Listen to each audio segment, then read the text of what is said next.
Magandang tanghali inyo mga kadakloy. Dito ako magluluto ako na ng biswa at saka haluan ko ng pritong tulingan, isda. Dito na nakanda na ko ng yung panghalo ko prito. Ito siya. Itong ricado, ricado na. Bawang at saka sibuyas. Ito hindi ko na ito isali siya, hindi na sali. Ito lang siya. Ito. Ngayon, kadakloy, lutuin ko ito ngayon sa loob. Sa kusina. Lutuin ko. Kasi dito ng mantika nga pinakuloan ko ng mantika to. Pinakulo na. Pakulo na yan. Ngayon lulutuin ko na. Kasi tanghali na.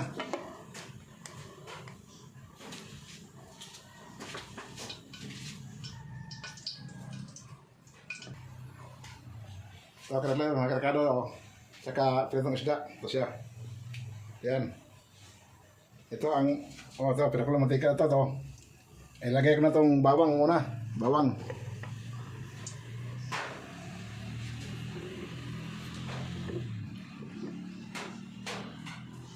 Ito, bawang.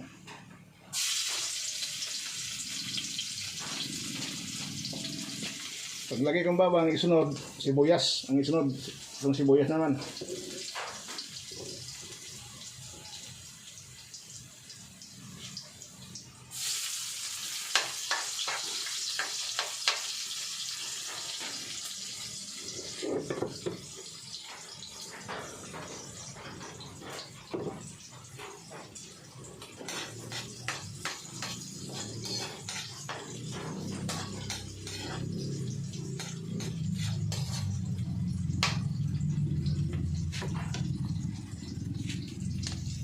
Okay. Nakloy. Puna. Kumusta na kayo dyan lahat mga subscribing ko viewers?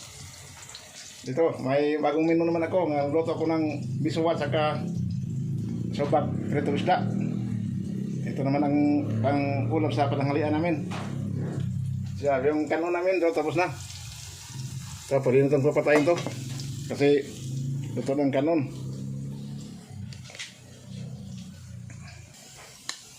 O ito, pumula na ang ricado, pula na. Pwede ko ito ilagay ko itong isda.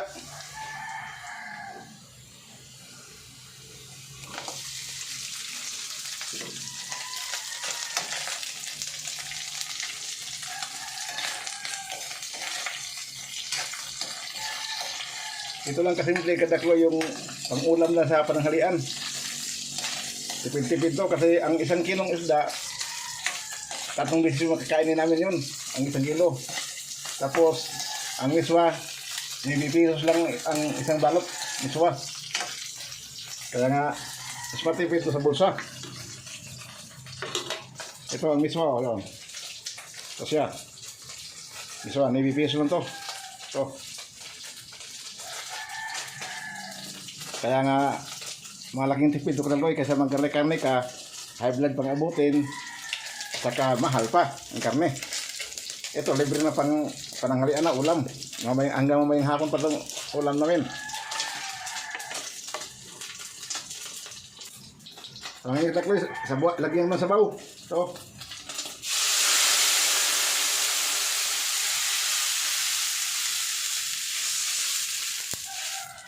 Pagkulo dito, saka ko pa ilagay yung miswa. Pagkulo. Hintayin na kumulo. Ngayon, takpan mo na hanggang kumulo. Okay. Mamaya, pag kulo, ilalagay ko itong miswa pagkulo. O ngayon, katakloy, kumulo na. Ilagay ko na itong miswa. Ito, kumulo na ang ako. Pwede ito ilagay yung miswa. Yung pritong isda nga isubo ko saka ricado, ilagay ko na itong miswa. Kasi kumulo na siya. Ang miswa, kailangan baliin mo para hindi mahaba ang ano niya. Kasi pag hindi mo baliin, mahaba. Mahirap kainin.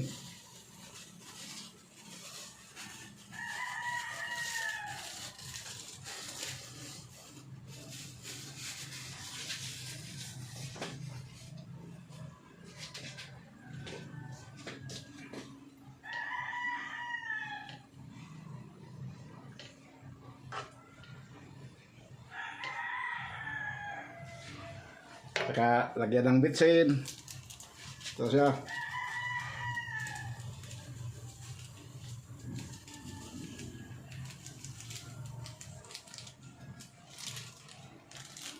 Maganda sana kung may magic sarap saka beef cubes para sumarap talaga. Pero okay lang pag may bitsin, okay lang. Saka asin.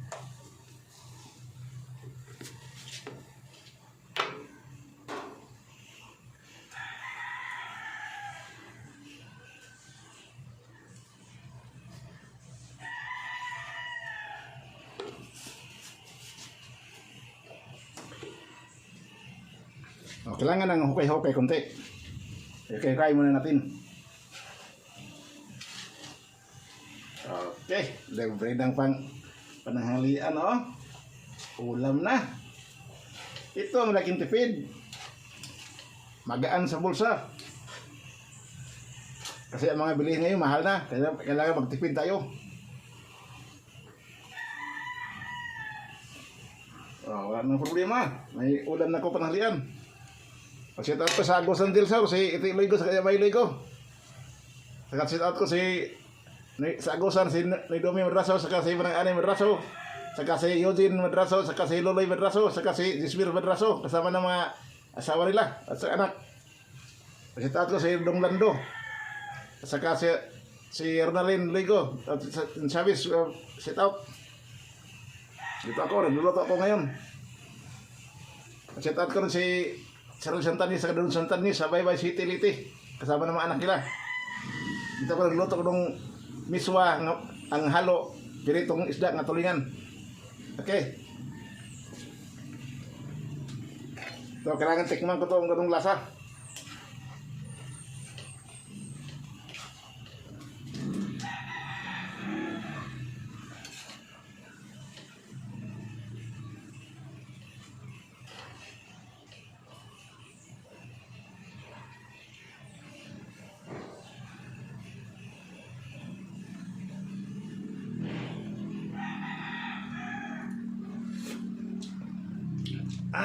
Masarap talaga. Grabe yung sarap. Ito ang lutong bahay. Kung bibili ka ng ulam sa restaurant, walang lasa. Pero itong paglutong bahay, lasa talaga. Grabe, sarap. Okay. Ready to eat na. No. Okay, salamat sa mga subscribing mga viewers. Thank you guys. Thank you for watching. Thank you for all. Thank you.